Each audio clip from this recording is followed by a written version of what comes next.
ये साप्ताहिक बाइबल का उपदेश Plainfield Christian science church independent से है, जो प्लेनफील्ड, न्यू जर्सी, अमेरिका में है। अधिक जानकारी के लिए कृपया हमारी वेबसाइट पर जाएं www.plainfieldcs.com। आपके अध्ययन के लिए ये पाठ रविवार 5 अप्रैल 2026 के लिए है। विषय: कल्पना, स्वर्णपथ, यूहन्ना। क्योंकि परमेश्वर ने जगत से ऐसा प्रेम रखा कि उसने अपना इकलौता पुत्र दे दिया, ताकि जो कोई उस पर विश्वास करे वो नाश न हो परंतु अनंत जीवन पाए। उत्तरदायी ध्यान। भजन संहिता। यहोवा मेरा भाग और मेरे कटोरे का हिस्सा है, मेरी बात को तू सिथर रखता है। मेरे लिए माप की दूर मन भावने स्थान में पड़ी और मेरा भाग मन भावना है। मैं यहोवा का धन्यवाद करता हूँ, क्योंकि उसने मुझे सामर्थ्य दी है, वरन मेरा मन भी मुझे रात को शिक्षा देता है। मैंने यहोवा को निरंतर अपने सामुख रखा है, इसलिए कि वो मेरे दाहिने हाथ रहता है, मैं कभी न डगमगाऊंगा। इस कारण मेरा हृदय आनंदित और मेरी आत्मा मगन हुई, मेरा शरीर भी चैन से रहेगा, क्योंकि तू मेरे प्राण को अधोलोक में न छोड़ेगा, न अपने पवित्र भगत को सड़ने देगा। तू मुझे जीवन का रास्ता दिखाएगा, तेरे निकट आनंद की भरपूरी है, तेरे दाहिने हाथ में सुख सर्वदा बना रहता है। पाठ उपदेश बाइबल में से मत्ती। जब यीशु ये सब बातें कह चुका तो अपने चेलों से कहने लगा, तुम जानते हो कि 2 दिन के बाद फिसा का पर्व होगा और मनुष्य का पुत्र सलीब पर चढ़ाए जाने के लिए पकड़वाया जाएगा। यूहन्ना। यहूदियों का फिसा का पर्व निकट था और यीशु यरूशलेम को गया और उसने मंदिर में बैल और भेड़ और कबूतर के बेचने वालों और सराफों को बैठे हुए पाया, और रस्सियों का कोड़ा बनाकर सब भेड़ों और बैलों को मंदिर से निकाल दिया और सराफों के पैसे बिथरा दिए और पैदों को उल्टा दिया दोबारा और पेदों को उल्टा दिया, और कबूतर बेचने वालों से कहा, इन्हें यहाँ से ले जाओ, मेरे पिता के भवन को व्यापार का घर मत बनाओ। तब उसके चेलों को स्मरण आया कि लिखा है, तेरे घर की धुन मुझे खा जाएगी। इस पर यहूदियों ने उससे कहा, तू जो ये करता है तो हमें कौन सा चिन्ह दिखाता है? यीशु ने उनको उत्तर दिया कि इस मंदिर को ढा दो और मैं 3 दिन में उसे खड़ा कर दूंगा। परंतु उसने अपने देह के मंदिर के विषय में कहा था। सो जब वो मुर्दों में से जी उठा तो उसके चेलों को स्मरण आया कि उसने ये कहा था, और उन्होंने पवित्र शास्त्र और उस वचन की जो यीशु ने कहा था प्रतीति की। मरकस। और भोर होते ही तुरंत महायाजकों और पुरानियों और शास्त्रियों ने वरन सारी महासभा ने सलाह करके यीशु को बंधवाया और उसे ले जाकर पिलातुस के हाथ सौंप दिया। यूहन्ना। तब उसने उसे उनके हाथ सौंप दिया ताकि वो सूली पर चढ़ाया जाए। तब वो यीशु को ले गए और वो अपनी सूली आप उठाए हुए बाहर उस स्थान तक गया जो खोपड़ी का स्थान कहलाता है, और अब्रानी में गुलगुता। वहां उन्होंने उसे सूली पर चढ़ाया। यूहन्ना। हफ्ता के पहले दिन मरियम मगदलीनी भोर को अंधेरा रहते ही कब्र पर आई और पत्थर को कब्र से हटा हुआ देखा। तब वो दौड़ी और शमौन पतरस और उस दूसरे चेले के पास जिससे यीशु प्रेम रखता था आकर कहा, वो प्रभु को कब्र में से निकाल ले गए हैं और हम नहीं जानती कि उसे कहाँ रख दिया है। तब पतरस और वो दूसरा चेला निकलकर कब्र की ओर चले और झुककर कपड़े पड़े देखे तो भी वो भीतर न गए। तब दूसरा चेला भी जो कब्र पर पहले पहुंचा था भीतर गया और देखकर विश्वास किया। वो तो अब तक पवित्र शास्त्र की वो बात ना समझे थे कि उसे मरे हुओं में से जी उठना होगा।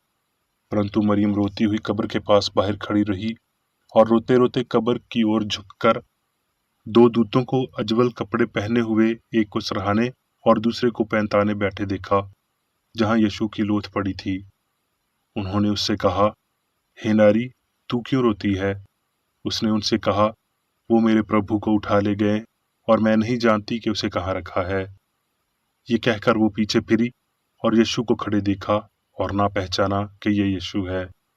यीशु ने उससे कहा, मरियम। उसने पीछे फिरकर उससे इब्रानी में कहा, रब्बुनी, अर्थात गुरु। उसी दिन जो हफ्ता का पहला दिन था, संध्या के समय, जब वहां के द्वार जहां चेले थे यहूदियों के डर के मारे बंद थे, जब यीशु आया और बीच में खड़ा होकर उनसे कहा, तुम्हें शांति मिले। यीशु ने फिर उनसे कहा, तुम्हें शांति मिले। जैसे पिता ने मुझे भेजा है वैसे ही मैं भी तुम्हें भेजता हूँ। ये कहकर उसने उन पर फूंका और उनसे कहा, पवित्र आत्मा लो। प्रेरितों के काम। सो उन्होंने इकट्ठे होकर उससे पूछा कि हे प्रभु, क्या तू इसी समय इसराइल को राज्य फिर देगा? उसने उनसे कहा, उन समयों या कालों को जानना जिनको पिता ने अपने ही अधिकार में रखा है तुम्हारा काम नहीं है, परंतु जब पवित्र आत्मा तुम पर आएगा तब तुम समर्थ पाओगे और यरूशलेम और सारे यहूदिया और सामरिया में और पृथ्वी की छोर तक मेरे गवाह होगे। ये कहकर वो उनके देखते देखते ऊपर उठा लिया गया और बादल ने उसे उनकी आंखों से छिपा लिया। तमैथियस। पौलुस जो परमेश्वर की इच्छा से मसीह यीशु का प्रेरित है, इसलिए हमारे प्रभु की गवाही से और मुझसे जो उसका कैदी हूँ, लज्जित ना हो, पर उस परमेश्वर की सामर्थ्य के अनुसार सुसमाचार के लिए मेरे साथ दुख उठाओ, जिसने हमारा उद्धार किया और पवित्र बुलाहट से बुलाया, और ये हमारे कामों के अनुसार है जो मसीह यीशु में सनातन से हम पर हुआ है, पर अब हमारे उद्धारकर्ता मसीह यीशु के प्रगट होने के द्वारा प्रकाश हुआ, जिसने मृत्यु का नाश किया और जीवन और अमरता को उस सुसमाचार के द्वारा प्रकाशमान कर दिया। प्रकाशित वाक्य। यीशु मसीह का प्रकाशित वाक्य जो उसे परमेश्वर ने इसलिए दिया कि अपने दासों को वो बातें जिनका शीघ्र होना अवश्य है दिखाए, और उसने अपने स्वर्गदूत को भेजकर उसके द्वारा अपने दास यूहन्ना को बताया, मैं मर गया था और अब देख मैं युगानुयुग जीवता हूँ। यूहन्ना। मैं जीवित हूँ, तुम भी जीवित रहोगे। अब मैं मेरी बेकर एडी द्वारा क्रिश्चियन साइंस की किताब विज्ञान और स्वास्थ्य शास्त्रों की कुंजी के साथ के साहस संबंधी अंश पढ़ूंगा। विज्ञान और स्वास्थ्य। ये जीवन अनंत है, यीशु कहते हैं, है नहीं होगा, और फिर वो अपने पिता और स्वयं के वर्तमान ज्ञान के रूप में अनंत जीवन को परिभाषित करता है, जिसका अर्थात है प्रेम, सत्य और जीवन का ज्ञान। और अनंत जीवन ये है कि वो तुझ अद्वित सच्चे परमेश्वर को और यीशु मसीह को जिसे तूने भेजा है जाने। धर्म ग्रंथ कहते हैं, इंसान सिर्फ रोटी से नहीं बल्कि परमेश्वर के मुंह से निकलने वाले हर वचन से जिंदा रहेगा। ये दिखाता है कि सत्य ही इंसान का असल जीवन है, लेकिन इंसान इस शिक्षा को प्रैक्टिकल बनाने पर एतराज करते हैं। सवाल, जीवन क्या है? उत्तर, जीवन ईश्वरीय सिद्धांत, मन, आत्मा, रूह है। जीवन की कोई शुरुआत नहीं है और कोई अनंत नहीं है। समय नहीं बल्कि अनंत काल जीवन के विचार को भी व्यक्त करता है, और समय अनंत काल का हिस्सा नहीं है। जीवन दिव्य मन है, जीवन सीमित नहीं है। जीवन के लिए मौत और सीमितता अज्ञात हैं। हम मानते हैं कि यीशु का सूली पर चढ़ाया जाना और उसका फिर से जिंदा होना हमेशा रहने वाले जीवन को समझने के लिए विश्वास को बढ़ाने में मदद करता है, यहाँ तक कि आत्मा, रूह और चीजों की कमी को भी। मृत्यु में सभी विश्वासों का त्याग और इसके डंक के डर से स्वास्थ्य और नैतिकता के स्तर को अपने वर्तमान उठान से बहुत ऊपर उठाया जा सकता है, और हमें ईश्वर में जीवन के प्रति असीम विश्वास के साथ मसीही धर्म के झंडे को धारण करने में सक्षम करेगा। हमारा गुरु अपने शिष्यों के सामने फिर से प्रकट हुआ और उनकी आशंका के अनुसार वो कब्र से उठे अपने ऊपर उठते विचार के तीसरे दिन, और इस तरह उन्हें हमेशा रहने वाले जीवन का पक्का एहसास कराया। यहूदियों ने जो परमेश्वर के इस जन को मारना चाहते थे, ये स्पष्ट रूप से दिखा दिया कि उनके भौतिक दृष्टिकोण ही उसके दुष्ट कार्यों के जनक थे। जब यीशु ने अपने शरीर को दोबारा बनाने की बात की, ये जानते हुए कि मन ही इसे बनाता है, और कहा कि मंदिर को ढा दो और मैं उसे 3 दिन में फिर खड़ा कर दूंगा, तो उन्होंने सोचा कि उसका मतलब उनके शरीर की बजाय उनके भौतिक मंदिर से था। ऐसे पूंजीवादी लोगों को असली इंसान एक भूत जैसा लगता था, अनदेखा और अनजान, और शरीर जिसे वो कब्र में रखते थे पदार्थ जैसा लगता था। इस भौतिकवाद ने सच्चे यीशु को नजरअंदाज कर दिया, लेकिन वफादार मरियम ने उसे देखा और उसने पहले से कहीं ज्यादा उसके सामने जीवन और तत्व का सच्चा विचार प्रस्तुत किया। इंसान के भौतिक और पापी विश्वास के कारण आध्यात्मिक यीशु उनके लिए अदृश्य था। दिव्य विज्ञान का उसका प्रदर्शन जीवन की समस्या को जितना ऊंचा उठाता था, और वो इसके दिव्य सिद्धांत, सत्य और प्रेम की मांगों को जितना साफ तौर पर बताता था, वो पापियों और उन लोगों के लिए उतना ही ज्यादा नफरत भरा होता गया जो पाप और बीमारी से बचने के लिए सिद्धांतों और भौतिक नियमों पर निर्भर थे और जीवन के जरूरी नियम के अनुसार मौत को भी मान लेते थे। यीशु ने अपने फिर से जी उठने से उन्हें गलत साबित कर दिया और कहा, जो कोई जीवता है और मुझ पर विश्वास करता है वो अनंत काल तक ना मरेगा। यीशु की आध्यात्मिक उत्पत्ति और समझ ने उसे होने के तत्वों को प्रदर्शित करने में सक्षम किया। ये साबित करता है कि आध्यात्मिक सत्य भौतिक त्रुटि को कैसे नष्ट करता है, बीमारी को ठीक करता है और मृत्यु को मात देता है। गुरु ने स्पष्ट रूप से कहा कि शरीर आत्मा नहीं है, और अपने पुनरुत्थान के बाद उन्होंने भौतिक इंद्रियों से ये सिद्ध कर दिया कि उनका शरीर तब तक नहीं बदलता जब तक कि वो स्वयं स्वर्गारोहण नहीं कर लेते, या दूसरे शब्दों में आत्मा ईश्वर की समझ में और भी ऊंचे नहीं उठ जाते। यीशु की मृत्यु के बाद लगने वाली शारीरिक स्थिति सभी भौतिक स्थितियों से ऊपर होने के कारण उसकी मृत्यु हो गई, और इस अतिशयोक्ति ने उसके उद्गम की व्याख्या की और कब्र से परे एक परिवीक्षाधीन और प्रगतिशील राज्य का खुलासा किया। यीशु रास्ता था, इसका मतलब है उसने सभी पुरुषों के लिए रास्ता चिन्हित किया। अपने अंतम प्रदर्शन में स्वर्गारोहण कहा जाता है, जिसने यीशु के संसारिक रिकॉर्ड को बंद कर दिया।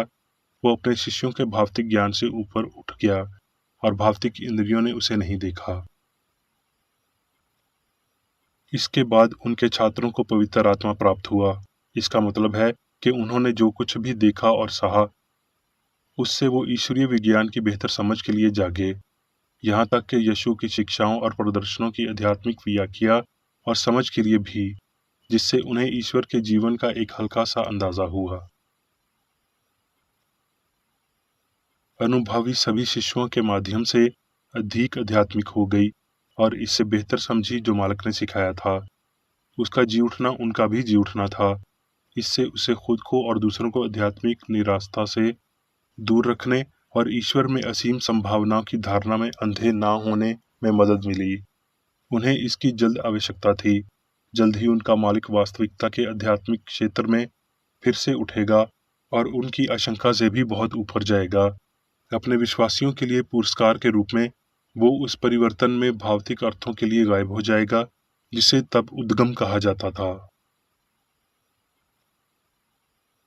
हमारे काल में मसीहत फिर से ईश्वरी सिद्धांत की शक्ति का प्रदर्शन कर रही है, जैसा कि 1900 साल पहले हुआ था, बीमारों के इलाज और मृत्यु पर विजय पाने से। सत्य के पवित्र अभियारण्य में गंभीर महात्व की आवाजें हैं, लेकिन हम उन पर ध्यान नहीं देते हैं। जब हमारे जीवन में तथाकथित सुख और दुख दूर हो जाते हैं, तभी हम त्रुटि के दफनाने और आध्यात्मिक जीवन के पुनरुत्थान के निर्विवाद संकेत पाते हैं। सत्य हमारे लिए पुनरुत्थान और जीवन तभी होगा जब ये सभी गलतियां और इस विश्वास को खत्म कर देगा कि मन, जो इंसान की एकमात्र अमरता है, शरीर से बंधा हुआ हो सकता है और जीवन मौत के काबू में हो सकता है। नश्वर मन के लिए सामग्री पर्याप्त है और बुराई वास्तविक है। ये भौतिक मानसिकता, गलत दिमाग नश्वर है, इसलिए मनुष्य का सर्वनाश होगा।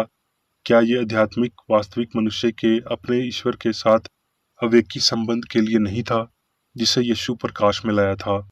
अपने पुनरुत्थान और स्वर्गारोहण में यीशु ने दिखाया कि नश्वर मनुष्य अनायासति वास्तविक सार नहीं है और ये अवास्तविक भाविक नश्वरता वास्तविकता की उपस्थिति में लुपट हो जाता है। सत्य का प्रदर्शन शाश्वत जीवन है। अब मैं मेरी बेकर एडी द्वारा चर्च मैनुअल में दिए गए 3 दैनिक कर्तव्यों को पढ़ूंगा। दैनिक प्रार्थना। प्रत्येक दिन प्रार्थना करने के लिए इस चर्च के प्रत्येक सदस्य का कर्तव्य होगा, तुम्हारा राज्य आए, ईश्वरीय सत्य, जीवन और प्रेम के शासन को मुझ में स्थापित कर और मुझ पर शासन कर, और तेरा वचन सभी मनुष्यों के स्नेह को समृद्ध कर सकता है और उन पर शासन कर। आदेशों और कर्तव्यों के लिए एक नियम। ना तो दुश्मनी और ना व्यक्तिगत लगाव मदर चर्च के सदस्यों के आदेशों और कर्तव्यों पर लागू करना चाहिए। विज्ञान में दिव्य प्रेम ही मनुष्य को नियंत्रित करता है और एक क्रिश्चियन विज्ञानी प्यार की मीठी सुविधाओं को दर्शाता है। प्यार में डांटने पर, सच्चा भाईचारा, परोपकार और क्षमा में। इस चर्च के सदस्यों को प्रतिदिन ध्यान रखना चाहिए और सभी बुराई दूर करने, भविष्यवाणी, न्याय करने, निंदा करने, परामर्श देने, प्रभावित करने या गलत तरीके से प्रभावित होने से बचने के लिए प्रार्थना करनी चाहिए। कर्तव्य के प्रति सतर्कता। इस चर्च के प्रत्येक सदस्य का ये कर्तव्य होगा कि वो प्रतिदिन आक्रामक मानसिक सुझाव से बचाव करे और भूल कर भी ईश्वर, नेता और मानव जाति के प्रति अपने कर्तव्य की उपेक्षा नहीं करनी चाहिए। उनके कामों से उन्हें आंका जाएगा और वो उचित या निंदनीय होगा।